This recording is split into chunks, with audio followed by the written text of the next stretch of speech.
Hello, and thank you for joining me again today on the Finding Hope After Loss podcast. Don't forget to subscribe so you don't miss any future episodes. If you like the show, please leave a review or rating on Apple or Spotify.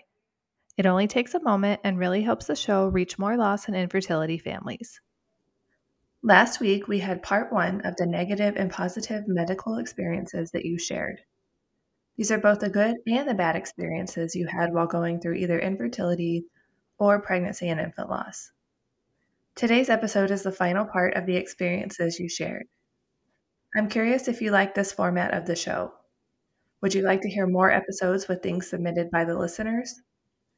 Let me know by emailing me at sarah@journeyforjasmine.com or reach out to me on any of my social media at journeyforjasmine. This first one comes from Brittany. Hi, my name is Brittany and I am from a little town called Hanford in California. It took me seeing 2 OBs and a nurse practitioner before landing with the OB that I have now and have been with since about the beginning of 2020. She has been with me through 5 out of 6 pregnancies, seeing me through all my ups and downs. She was there to walk me through my second and third losses and both of my rainbow babies and is currently walking with me through my sunshine baby's pregnancy. Throughout the whole pregnancy with my daughter, my OB was there to guide me through fears with some of the complications I had at the beginning and my anxieties of having a pregnancy after multiple losses. About 4 months after I gave birth to her, I was pregnant again. I was nervous, but more excited than anything. I felt that because my body could carry a baby to term, that this pregnancy, my baby, would get to stay with us, and I would have my babies about a year apart. Many people have gone on to have Irish twins, so I thought I could too. That was not the case. We lost Amias at 6 weeks, 2 days, but didn't find out until 11 weeks, 3 days that the day we got to see his little heart tones was the last day we had with him alive. This is where my OB is the freaking best. She knew how hard it was to get to my daughter, and we were both so excited for this little one. She was just as devastated that we lost him. She told us he was gone and our choices, and then stepped out for me and my husband to talk. A little bit later, she came back in to see what our decision was and asked if she could give me a hug. She said that she was so sorry and that it isn't fair, and that she was heartbroken that it happened. Later, I found out that she had used that time that she stepped out to take a minute to cry in her office. To have an OB cry and feel for my heartbreak showed me that I had the right OB for me. 4 months later, we were pregnant again with our rainbow son who made it earthside. My OB and I were extra cautious in his pregnancy at pretty much every step. If I had extra questions, she answered. If I needed a good cry after seeing he was okay, she was there to give me a hug and let me let it all out.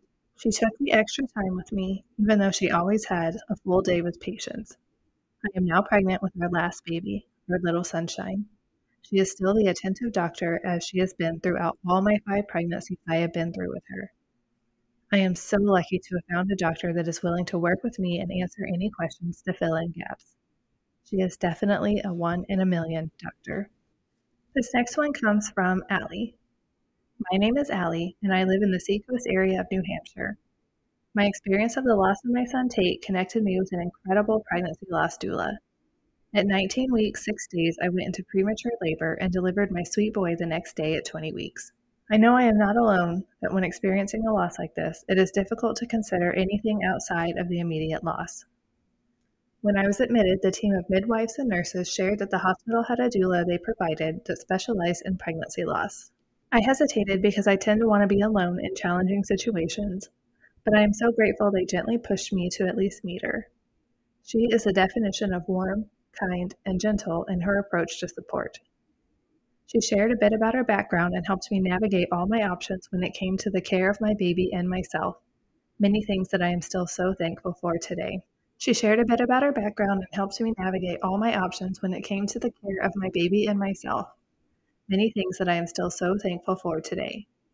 Aside from her support through the end of my labor and then delivery, she ensured we had all the time we wanted to be with our son with the use of a cuddle cup. She brought items like a camera with a memory stick that was ours to take, and between her and the sweet nurses, we had beautiful pictures of us with Tate. She had air-dry clay and stamps to get imprints of his hands and feet, multiple ultra-preemie hats that we could fit to him, a knit blanket to snuggle him in and take with us, a beanie baby that was almost his exact size and connected us with Mammy's poppy plates to have another keepsake with his hand and footprints.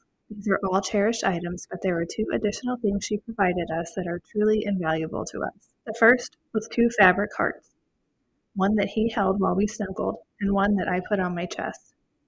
When it came time to have him picked up by the funeral home, we swapped hearts so that I could bring his home with me, and he could be cremated with mine. The second thing she helped us with, and the hardest part of the entire part of the experience for me, was the knowledge that my labor could not be stopped, and Tate's delivery also meant his imminent death. Prior to the delivery, she had a Doppler brought in so we could listen to his heart one last time, and suggested recording his heartbeat on our phone. Her name is Amy Peterson and can be found at Blossom Birth Loss Support. Aside from being an amazing support in the time of delivery, she also provides support afterwards through her platform on Facebook. I did want to include in my story the thoughtful nurse who heard me say that in the moments Tate was still with us, it looked like his fingers moved in a peace sign motion. When we looked at the pictures when we got home, we found a sweet one where she posed his hand, and I am forever grateful to have not only the memory of witnessing it, but a visual representation to keep forever. Unfortunately, I do not remember her name, but she was one of the multiple incredible nurses in the labor and delivery unit at Wentworth Douglas Hospital in Dover, New Hampshire. If you would like to connect with me on Instagram, my name is tates.family.story. The next one comes from Abigail. My name is Abigail Astle, and I am from Northern California. My experience with the staff at the hospital when delivering my stillborn son was amazing for a couple of reasons. Almost everyone was very aware that our situation was different than others down the hall, so no one came in happy or excited. They came into the room with honor for what was happening. One nurse in particular was extra special to us. She took the time to get to know us, be silent with us, and cry with us. She allowed her emotions in her shift at work, and it was completely appropriate and exactly what we needed. Someone that showed that they were human also, and that this sucked. She prayed with us, and she even stayed a few hours past her shift on overtime because she knew we needed her. Come delivery time, the doctor was calm, respectful, quiet, and gave clear instructions that I could follow in my broken state. She allowed me to cry and be broken before moving on to the next thing to be done during deliveries. I've never met such a patient and kind doctor and team that she had with her, and the deafening silence you hear when delivering a stillborn was joined with the team. I deeply appreciate that they honored that silence with us. Fast forward, I went and found the nurse on Facebook that stayed with us through it all and sent her a long thank you message. I understand that doctors and nurses never know what happens to the patients they help, and I needed to thank her and let her know we were going to be okay. Fast forward 4 years later, and the nurse who impacted my life so much is now a board member on my new nonprofit called Daniel Lee's Gift in honor of my son.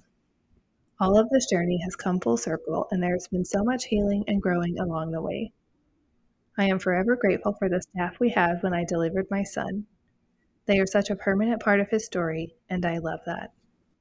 The next one comes from Christy.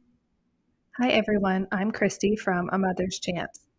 I'm originally from Colorado, but I've been living in Texas for about 6 months now.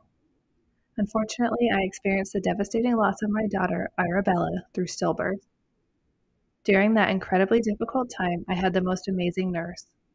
She went above and beyond, taking photos, making clay footprints, and even creating ink, hand, and footprints of Arabella.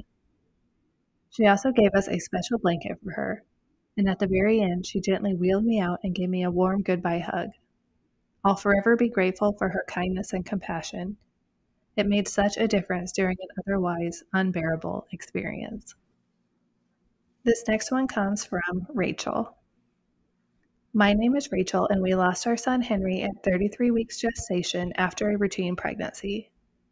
The night we found out Henry had died, the midwife with us was amazing. She was so supportive and lovely.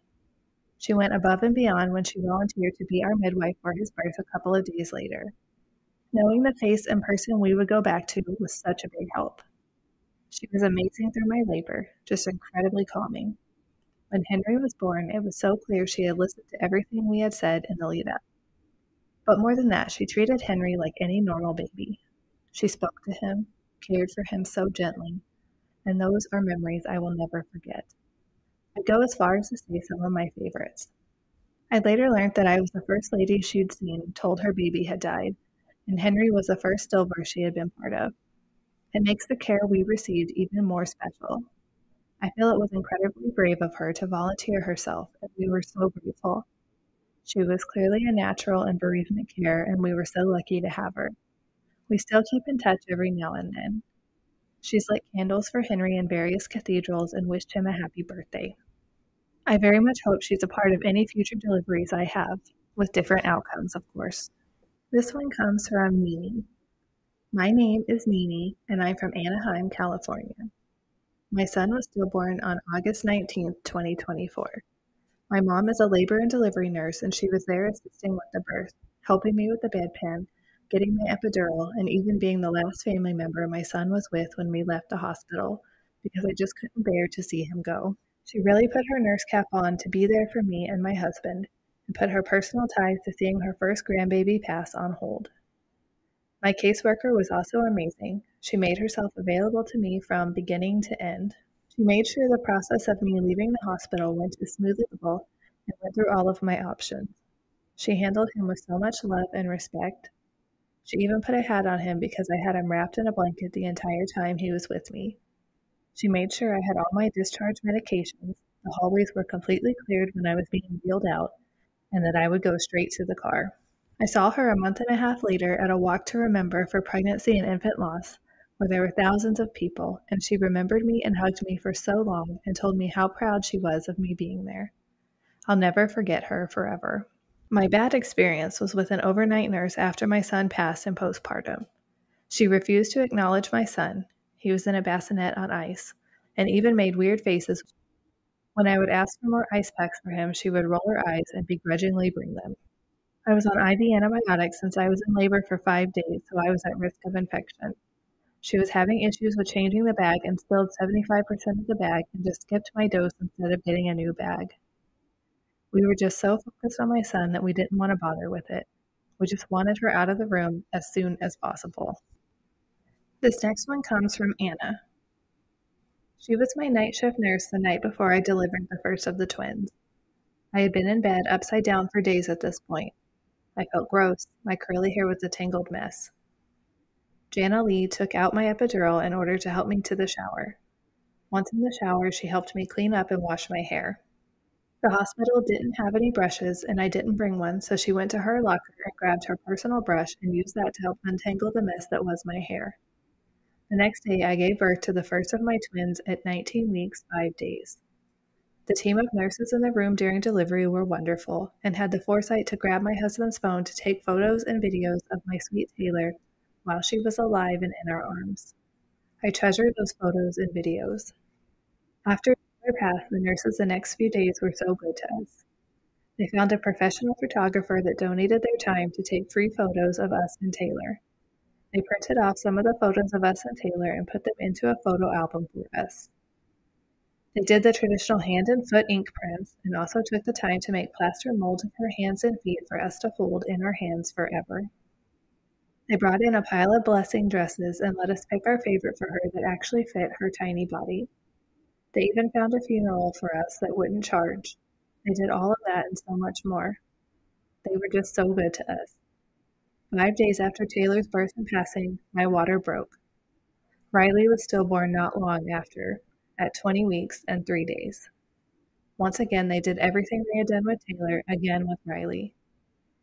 The dress, photos, funeral home, etc. The nurses comforted me as best they could, and several promised to be there the next time when I delivered my rainbow baby. 9 months after losing my twins, I got a text from one of my nurses. They hadn't forgotten about us and had been working on a surprise. They had saved a mold of each girl's hands and created a little statue of their hands embraced with each other. Even now, a year later, I'm still friends with all of them on Facebook. Those nurses were so amazing to me and my husband on what were the worst days of our lives. This next one comes from Angela. My name is Angela, and I'm from London, UK. I am a TFMR mama. August 14th, 2023, I gave birth to my sleeping angel. I went in on the 13th of August in the earlier afternoon to start my labor. 2 midwives entered the room and asked if I had named my baby. I said yes, Aaliyah. They both looked at me in surprise. One of the midwives who was there was also named Aaliyah. It just felt like God had sent me her. She was only there for training, and it was her last week at Queen Charlotte's Hospital. Aaliyah was preparing me and getting me ready for the worst to come. I was scared. We waited patiently for my contractions to start. 4 hours later, there was nothing, and Aaliyah's shift was coming to an end. The night shift midwives were getting ready to take over. We waited and waited. In the earlier hours of August 14th, my contractions started. All through the night, my baby took her time and waited for Aaliyah's shift to start. She was back, and baby Aaliyah was finally ready to be born into this world, sleeping peacefully. Aaliyah was born at 8 on the dot, weighing 750 grams at 27 weeks and 6 days old. Aaliyah took her and got her cleaned and dressed. I was having trouble with my placenta. I don't remember much as I kept passing out. I remember being rushed to surgery. I remember Aaliyah being by my side the whole time. My husband wasn't allowed to go in. I remember being a bit high on my medication and not understanding what the hell just happened. I hated the blood tests and injections. I remember telling Aaliyah every time they injected me or took my blood, and she just apologized every time. She held my hand the whole time and never left my side. A few hours later, I was reunited with my daughter and husband. Aaliyah picked my daughter up, and that's when it hit me fully. I still don't understand how I got through it. She gently put Aaliyah, my baby, in my arms. I was so afraid of holding her as she was so tiny. She was dressed in a knitted outfit which was donated by someone who I really appreciate and would love to say thank you to. So if you made these for stillborn babies at Queen Charlotte's Hospital, my daughter looked beautiful. I stayed in the hospital for 3 more days so I could spend more time with my daughter. Aaliyah helped me create memories of my daughter. I will cherish them forever. Aaliyah's midwife took care of me and baby Aaliyah. I felt so comfortable and safe. I know my daughter was so cared for and loved. Aaliyah baby was born with encephalocele, which causes the skull not to fully close, which is a rare birth defect. I knew Aaliyah's brain was out at the back of her head. I never saw it as the midwife had put a hat on her. She looked so perfect and beautiful. I didn't want to leave without seeing her head. I asked Aaliyah to stay with me, and she took her time to hear my story. Aaliyah was the name I chose when I was in my teens. I said if I was ever to have a daughter, I would name her Aaliyah. So this name has been with me for a long time. The midwife gently removed Aaliyah's hat. I saw what had caused me to lose the daughter I had always wanted. I really can't thank Aaliyah midwife enough for helping me get through the hardest time of my life, for being there from the start to the end. Looking back at everything, I honestly don't think I could have done it without Aaliyah's passion, the care she gave. She kept me calm, held on to me when I was scared. She listened and understood. She checked on me, gave me encouragement to be able to get through those 3 days. I believe she was sent my way for a reason. She helped me in ways I can't thank her enough for. I don't think midwives get enough credit. They are also a part of our journey and story. We appreciate and are so thankful for all that you do. Angela also had a negative experience to share. So when I went in for my 20-week scan, I was excited because we were going to find out the gender of the baby. It was June 20th, 2023. My husband and I went into the ultrasound room. The sonographer was doing her checks on the baby. I don't remember how long it took or how long I was in the room for. After scanning, she asked me to sit up and sit on the chair. I was confused, like she didn't ask me if I wanted to know the gender of the baby. She rushed off and says she needs to talk to a doctor. We waited in that room. It felt like a lifetime. She finally came back in and said no doctors were available and has booked me to come back in 2 days later. We asked if everything was okay, and she replied she can't stay and we would just have to wait until we see a doctor. She seemed like she wanted us out of that room ASAP, so I gently asked if we could know the gender of the baby. She handed me back my blue book, the maternity record book, and said yes, a girl. We quietly left the hospital very confused. I just knew something wasn't right.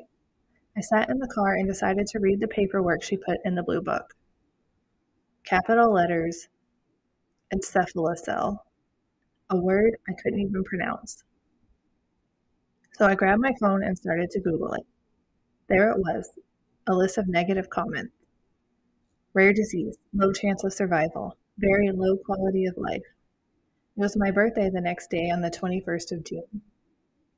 I spent my day Googling and trying to find positivity, crying my eyes out, praying this was just a mistake, trying to find out what can I do to fix this? What can I do to make it right? We went back in on the 22nd of June, the worst news ever. Everything I had Googled myself was all true. Why did I have to find out this way? Why was I treated like I had done something wrong? Why wasn't I seen sooner? Why didn't the sonographer just talk to me? Instead, I had to find out by Googling it myself. I was told baby Aaliyah wasn't going to survive. I'd left the room to come back in 2 weeks for more scans. Yes, 2 weeks knowing my baby isn't going to be with me. At 2 weeks, Aaliyah started to kick me. She was so playful I couldn't understand how all of this could be true. She was so strong. I decided to book my own private 4D scan so I can make memories with Aaliyah. I saw her smiling, being playful, hiding her little face, hearing her heart beating so perfectly. Deep inside, I just couldn't wrap around the what was really happening. I went back in for more scans with the hospital to see if everything was okay.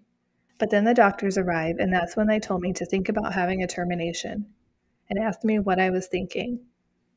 I said, I'm hoping. The doctor replied, what hope? That's when my heart scattered. They said if she survived, they would only make her comfortable. Then why would I bring her into this world for you to watch her slowly die and suffer? Did I really have a choice? Seems like the decision was made, but they just wanted to hear it from me. Doctors carrying on that she won't survive. She will have minutes or hours left. Really, is there any hope? Won't you operate on her? Are you going to try to save her? Isn't that your job? 99 questions running in my head, but nothing coming out. The pain deep inside stole my voice. The worst yet the right decision I had to make. To let her go peacefully inside me, the only place she knew love. So she wouldn't suffer coming into this world that couldn't save her. TFMR mamas, we don't speak up about our babies because people don't understand the hard decisions we had to make. Aaliyah was born August 14th, 2023. We wanted you so bad. We love you so much. Rest in peace, baby girl. This next one is from Kaylani. My name is Kaylani Francis Sophos, and I live in South Florida, Broward County. On March 24, 2024, at Memorial Hospital West, my husband and I got the worst news imaginable. There was no heartbeat at 34 weeks gestation. When I walked in, at first, surprisingly enough, the lead ER labor and delivery doctor recognized me from earlier in the month from a tiny scare. So when I told her and the staff I hadn't felt movement, they rushed and used 3 different tocos and ultrasounds to find my baby girl's heartbeat. Very quickly after, the lead doctor shared the heartbreaking results. When they got me to a room to begin induction, I was met by the first round of nurses, and they ended up being special and memorable in different ways.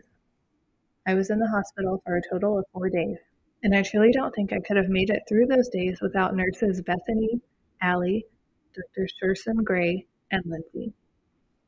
Once my daughter was delivered sleeping on March 25th, 2024, at 8:05 p.m., both my husband's and my family got a moment to hold my baby. And by the end of the night, I didn't really get any time holding her when my husband said, I think we should give her to the nurses because her body will start to look different. I was in utter shock, so I agreed. I couldn't sleep the whole night, and first thing early in the morning, I asked Nurse Lindsay if you could bring my daughter back so I can have her for the mainstay. Very quickly, Lindsay brought my daughter, Leah Lay, into the room and asked if we had a chance to look at her, and I said yes, briefly yesterday. She said, would you like to have time to take pictures with her and check out her toes and really get a grasp of her? In which I'm grateful she suggested because this was my first pregnancy and I didn't know what to expect. My brain was all jumbled together. She spent about 40 minutes taking pictures for us and spending time with us explaining any questions we had regarding her body.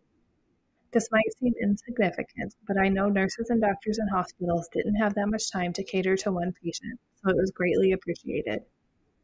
Now we have a ton of memories through pictures, and we actually blew up one of the pictures that was taken and hung it up on our living room, thanks to Lindsay. Allie was one of my first nurses when I checked into the hospital. She was gentle, sweet, understanding, and very warm. She must have been around my age, 26 at the time. She constantly came in to check on me while I was being induced, trying to make me as comfortable as I can be in the worst time in my life.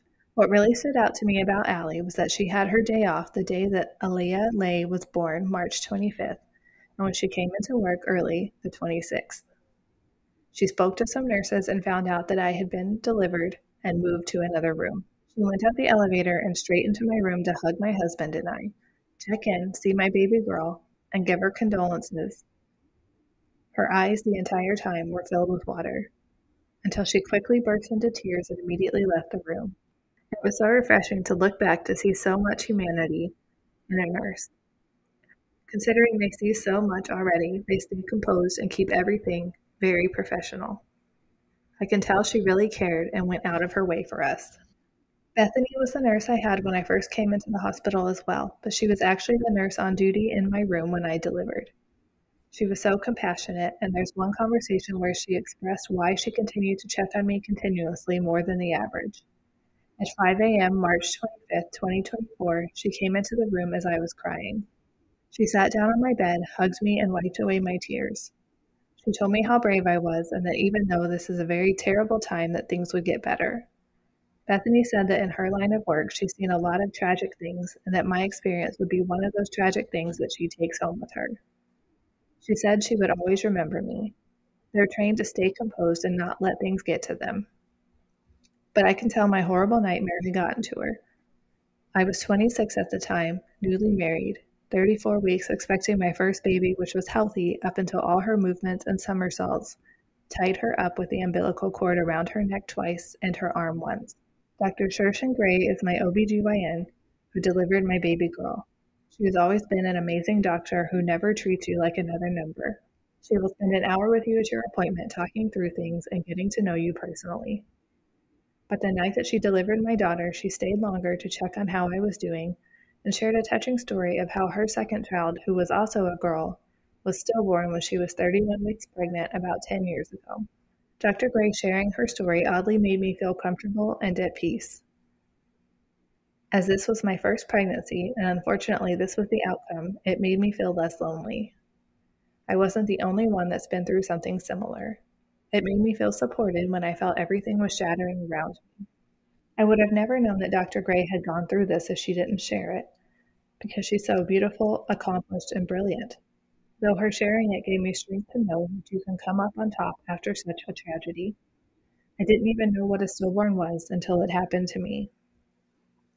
Fast forward 9 months later, Dr. Gray went to the same hospital to deliver a baby and ran into Bethany and Allie. They both asked about me to see how I was doing. Dr. Gray shared the news that I am expecting my rainbow baby boy, Braxton Atlas Sophos. Both Bethany and Allie were over the moon with happiness and told Dr. Gray that they hope that they're working the day baby Braxton will be born. What I think is beautiful looking back on the experience is the amount of love, uplifting support, compassion, and care I received from the moment I arrived to the moment I left. Most doctors and nurses are trained a certain way, and so they come off cold, and maybe that's because they don't want to get close to the patient or get emotionally involved. But truly, I feel I was blessed to have the staff I had because I needed them to care, because in that point of my life, I didn't care anymore. My heart breaks for any female who has to give birth and have a terrible staff because everyone deserves a Bethany, Allie, Lindsay, and Dr. Gray. My name is Haley McKinder, and I'm from Wakatane, New Zealand. My son Archer was born at 32 weeks and passed away when he was 3 days old. We both were treated amazing, and I honestly only have good things to say. The whole time when the medical team were working on Archer, they always would check in on me and made sure all my needs were met and told me every single thing they were doing to him. When I was told he wasn't going to make it, we were moved into a private room as we were around other sick babies so we could have our space. On day 2, the nurse that was assigned to him that day was incredible. She even cried and sang songs with us to him. I will never forget her and her kindness. Archer had a lot of doctors working on him. I don't really recall any of the other doctors' names, apart from one who really stood out to me, was his main doctor, and she was outstanding. She went above and beyond for us, and even after Archer passed, she sat with me for ages, even past her work hours, as she wanted to make sure I was taken care of. Months later, I also had a Zoom meeting with her to discuss everything and to check in on how I'm coping. Another lady that stood out to me was a nurse who looked after me when he had passed. She reached out to me also a couple of months later to check in on how I was doing, and I wasn't doing well, and I told her I felt like I needed more support as I was worried for myself. She set up a Zoom meeting for me with her just to talk about everything and have another person to talk to about Archer. My last story is at 20 weeks. I found out there was something wrong with him, and I had to fly to another city to get special scans, and my flights and transfers to and from the hospital were all paid for. I went every 4 weeks, and there was no charge all the times I went. I don't know what I would have done if I had to pay, as I was going to be a single mom. The team who I saw were outstanding as well. The midwife who works in that clinic called me throughout the weeks to make sure I was doing okay, and the doctor who told me the news was amazing. I know I wouldn't be able to tell someone that your baby might not make it, and she was so understanding and so kind. I'm so thankful for how I was treated because it was the worst time of my life losing Archer.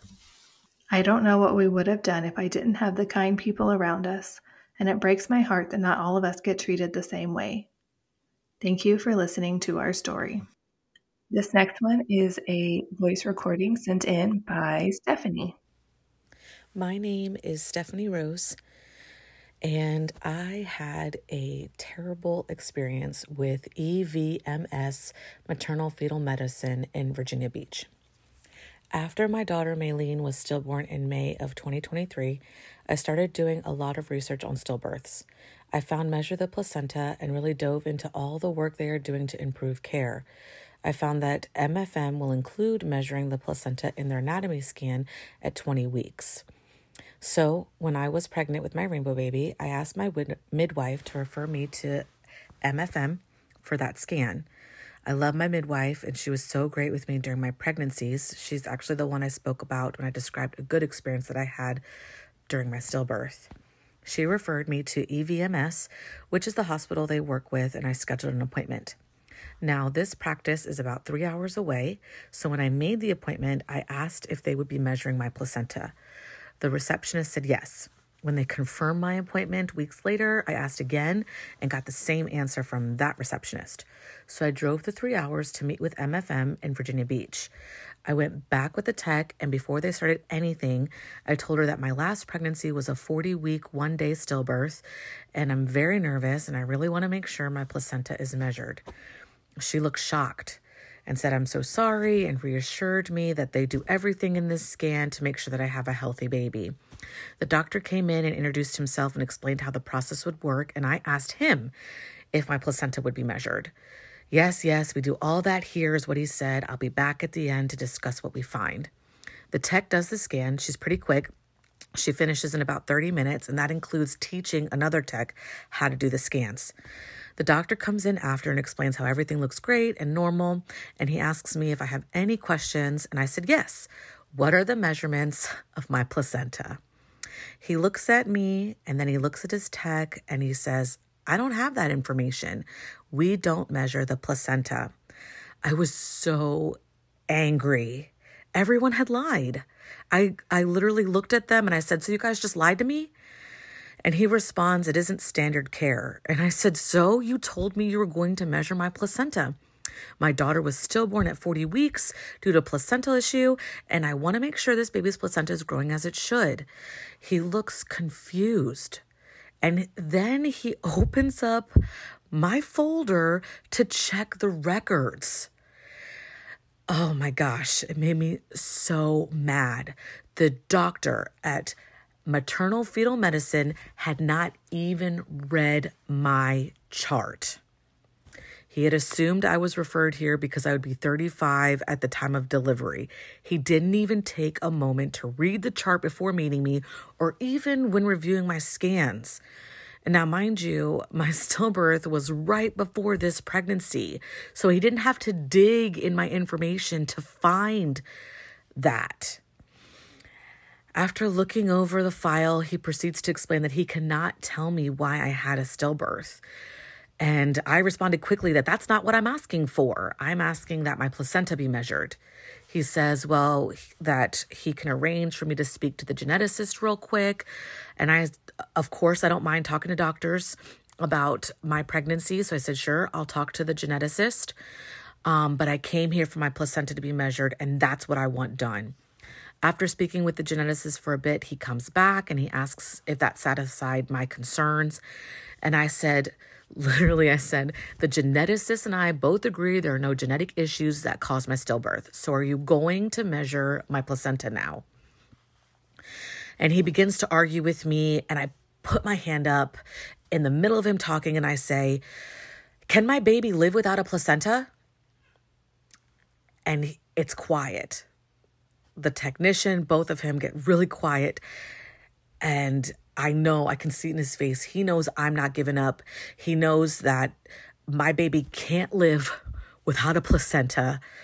So he looks at the tech and asks her, can you measure the placenta? And she says, yes, I know how to do this. He says, okay, measure it. I then tell her, please also include looking at the cord insertion and the blood flow. She does this in 8 minutes. That's all it takes. I timed it, 8 minutes. And he gives me the measurements.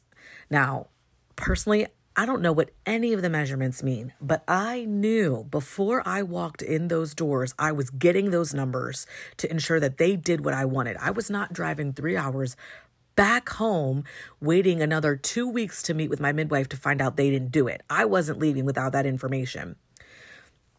So I wait for the files even to be added to the app so I could read it. Then the doctor asks me if I would like to transfer care to his practice. And I looked at him and I said, why? You aren't offering me any better care than my doctor, and at least she doesn't lie to me. He says she's a midwife, not a doctor. Oof, I was mad. And I said, she's still better than here. And I said I would not be back. I could not believe that it was a simple, quick scan and they lied the whole time about doing it when they had no intention of performing that measurement. They didn't even think I would follow up and make sure that they took the scan.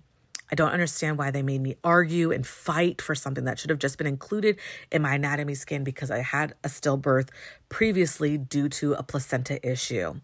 I promise I will never go back to that hospital or use that practice. And that included making the decision to have a C-section instead of a VBAC so that I could avoid going to that hospital and being with those doctors. I warn everyone that if they need to go to MFM, not to use EVMS or go to Virginia Beach. Thank you so much to everyone who submitted your experiences over the last 2 episodes. Like I mentioned in the last episode, the point of hearing about both the good and the bad is to show that there really is no standard of care. The medical staff at many places are simply not trained on how to be compassionate after pregnancy loss. They don't all think to get the keepsakes like the handprints and the footprints. They don't always take photographs. They don't always take videos. If there really was a true standard, every family that went through a loss or infertility would get the compassion and kindness that we need. We would all get those photos and the keepsakes. We would all be treated humanely. Our baby would be treated as a person too. The more we educate others on the experiences we go through, the more we can push for these changes. Don't be afraid to share your story. Don't be afraid to push back and demand better care. How do you feel about this? Do you think that there should be some kind of standard used at all hospitals and medical centers? Don't forget to subscribe so you don't miss any future episodes. If you like the show, please leave a review or rating on Apple or Spotify. It only takes a moment and really helps the show reach more loss and infertility families. Thank you so much for tuning in, and remember, we are all in this together.